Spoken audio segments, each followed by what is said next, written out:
Hello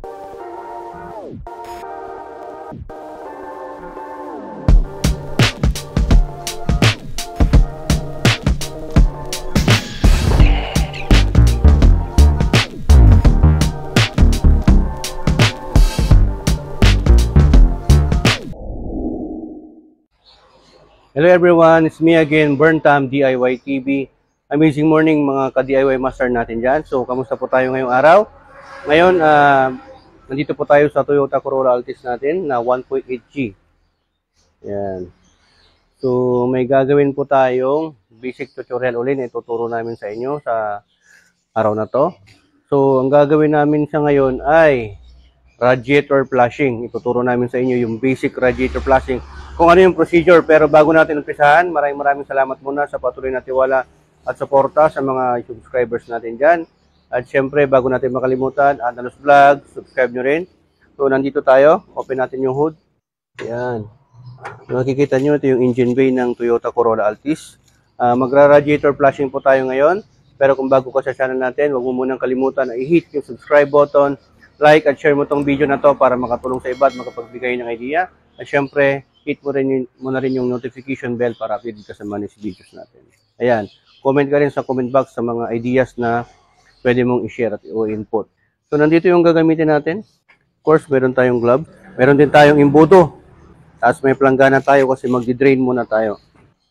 Meron din tayong syempre itong ano natin, pang-flushing natin na chemicals. So, ito yung na-order natin mga ka-DIY. Pro 99 radiator and cooling system for flushing. Ayan. Isang piraso lang po yung gagamitin natin kasi para sa mga malalaking sasakyan na yung dalawa. Ayan. Anti-rust and formula. Strong degreasing power. Acid-free. Ayan. Siyempre, meron din tayong ano dito, coolant.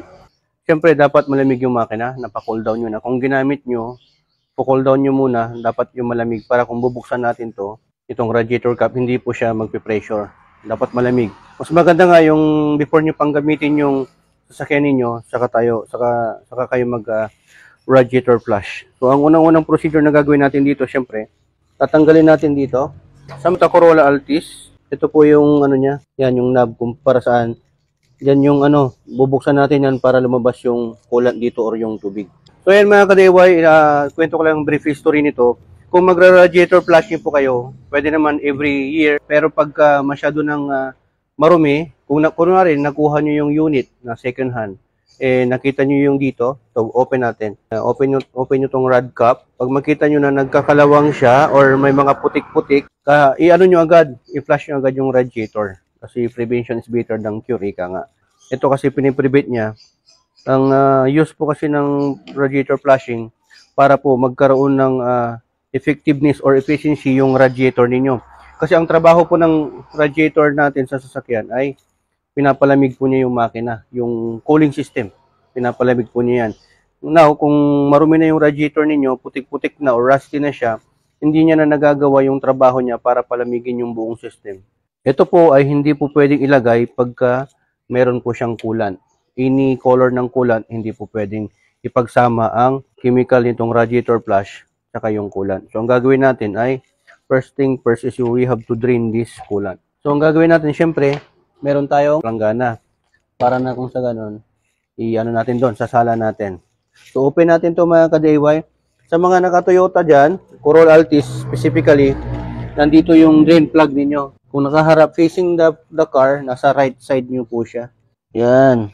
Open nyo lang, paharap sa gulong. Sinasala na po natin. Ayan, pa-flushing natin. Kulay green po yung coolant na nailagay nung may-ari.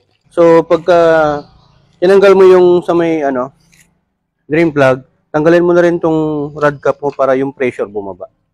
Para mas mabilis po siya. Okay. So, yun mga ka-DIY, tapos na ho. Andito na. Tignan natin, check natin, May mga buha-buhangin din siya yata, Hindi, galing yan dun sa pala. Sa may engine cover. Yan, kulay green. May halo na rin kasi itong Wilkins. Hindi siya pure. Mas maganda nga o mas mabuti para ma-drain nyo talaga lahat. Meron dito sa may block na kung saan may tinatanggal pa dyan. Para na sa ganun, pati yung nasa block na coolant matatanggal. Pero yung gagawin ko, dito lang po sa radiator ko tatanggalin kasi hindi ko pa masyadong kabisado yung dyan sa may ano niya, sa may engine block niya. Nandun po yung parang drain plug din po, na same as sa drain plug ng radiator, na kung saan madidrain din po yung laman ng coolant. So yan, pagka ano niya, natanggal nyo na lahat, gagawin natin, ibabalik lang po natin yung drain plug, tapos saka na natin isasalin dito. Yung ibang drain plug po ng mga radiator ng sasakyan, mga kadiway, meron po siyang rubber, ito wala po siyang rubber, at yung iba nilalagyan nila ng teflon. Pero ito wala namang history ng leak. So yan, binabalik na rin po natin yung drain plug, mga kadiway, kasi ilalagay na po natin yung radiator flush. Ilalagay na po natin. Check nyo. So nakalagay po dito sa instruction manual po ng radiator flush is turn off engine and allow it to cool down. Yan, drain existing coolant and through radiator flush and fill with water until full. Turn on engine and run for 10 minutes. So, ang ibig niyang sabihin dito, 10 minutes. Pero, pwede naman na mag-exceed kayo 15 to 30 minutes. Pwede yun, papaikutin. Or yung iba nga, minsan, yung iba, ang ginagawa nila, isang araw na gagamitin nila para talagang yung sa kaloob-looban niya talagang matanggal yung mga kumapit na mga putik or rust. Pero sa akin, 15 minutes. Okay na siguro 15 to 30 minutes. Pwede na. Gamit po kayo ng gloves kasi makati po ito mga ka-DIY. Kulay green din po yung napili natin. Pristone sana yung i-order ko mga ka-DIY. Disclaim ko lang po, hindi po ako sponsored ng product na to. Okay? Ito lang po yung ginamit natin as pang radiator flushing. Mura po kasi ito. Yung link kung saan ko nabili na store, lagay ko na lang sa description. Yan. Hanggang sa mapuno. Tanggalin na natin yung budo. Yan. Pwede rin po, distilled. Pero ito, mineral naman to. Yung iba, ang nilalagay nila tap water. Pero wag na wag po tayong gagamit ng tap water sa radiator kasi po, magkukos po yun ng acid. Acidic po kasi yung tap water.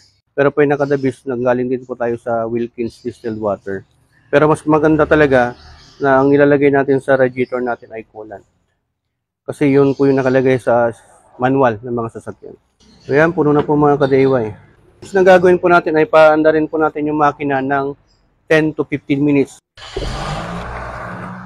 So ay nakaandar na po yung makina mga ka-DIY. Aantayin po natin, uurasan natin 10 to 15 minutes or 30 minutes. Nasa sa inyo po yan. Pero nakalagay sa manual ng pang radiator flush is 10 minutes lang po. After ng 10 minutes, ipa-flush po natin yan uli at papalitan na po natin ng bagong coolant. Okay? So, yan, dagdagan po natin. Kung kulang, dadagdagan po natin. Para mapuno niya hanggang doon sa loob-looban.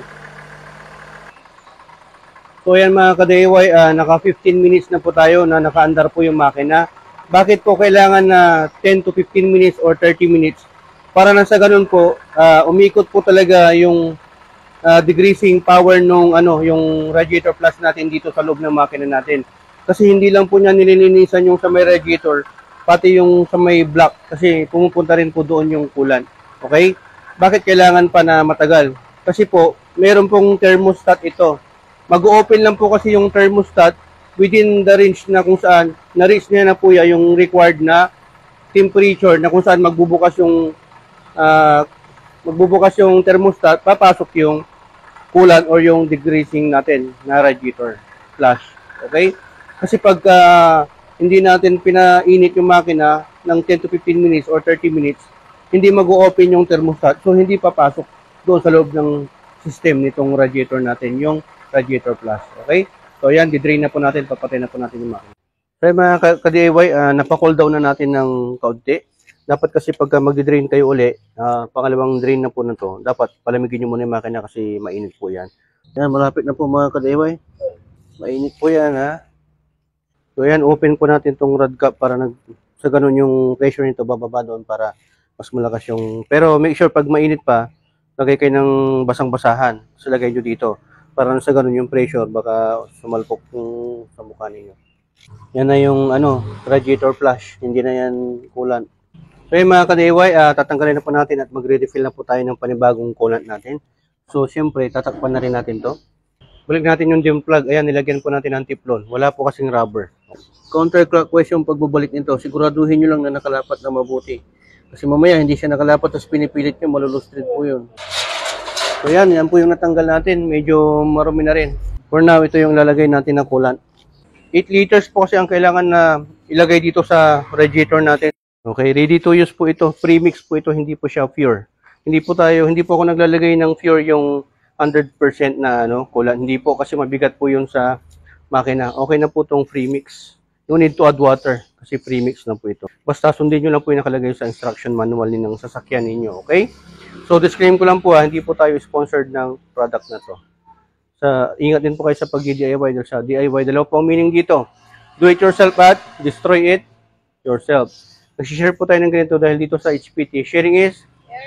Sharing. So ayan, siguraduhin nyo na pag maglalagay kayo nito, nakasarado na yung drain plug. At syempre, itong dito sa water reservoir natin para sa coolant, dinrain na rin po natin ito, wala na rin pong laman. Make sure na rin po na walang laman din po ito, okay? Pero hindi po tayo maglalagay dito po mismo sa may radyo. Gamit po kayo ng imbudo. Yan, iubos na po natin mga ka-DIY hanggang dito sa reservoir niya. Bababa din yan mamaya pagka pinaandar natin yan. Kasi maglalagay pa yan. So yan, ang gagawin po natin, ipapaandarin natin yung makina para umikot po yung coolant doon sa block. Okay? Yan mga ka-DIY, pagka nagpapalit po kayo ng radiator coolant or nagpa-flushing po kayo, nag-drain po kayo, tapos siguraduhin nyo na mapalabas nyo muna lahat ng bubbles para hindi ho magkaroon ng pocket bubble dito sa loob ng block ninyo. Masama ho kasi sa makina yung naiipunan po ng bubble sa block. So pagka nagpalit po kayo ng radiator coolant or nag-radiator flush po kayo, make sure na bago nyo isara yung radiator cap o yung radiator mismo, ganito po yung gagawin nyo. Hayaan nyo muna ng mga 10 to 30 minutes na naka-engine running para nang sa ganun, mawala ho lahat yung bubbles. Kasi magkakaroon ho ng bubbles yan eh. So, pag hindi ho natin napalabas yung bubbles sa loob ng engine block o sa radiator, so ganyan, okay na ho yan. Stable na ho siya, wala na hong lumalabas ng bubbles. So, ayan mga ka-DIY, habang nakaandar po yung makina, kung makikita nyo po dito, dito sa may radiator niya na wala na ho siya o kulang, lagyan nyo po. Lagyan nyo po ulit. Yan, ilalagyan po natin. Yan. So, pag okay na po yan mga ka-DIY, sarado nyo na lang po. Yan. Tapos, pag may tira pa, tago nyo lang, tapos pang-refill nyo na lang to. Pang-top up nyo na lang. Okay? So, ang ginamit po natin na brand ng coolant ay Dixtron. So, yan na lang po muna sa ngayon ang ituturo po namin sa inyo mga ka-DIY. At hoping na may natutunan na naman kayo sa vlog natin sa ngayon kung paano po mag-radiator flushing at mag-refill ng coolant na panibago. Okay? Dito po tayo sa Toyota Corolla Altis natin. Applicable naman po ito sa lahat ng mga sasakyan. Same process na naman po yan. Depende na lang po sa coolant kung anong ilalagay nyo kung naayon sa description o specification ng manual ng sasakyan ninyo. So maraming salamat. To God be the glory and burn thumbs. Signing off.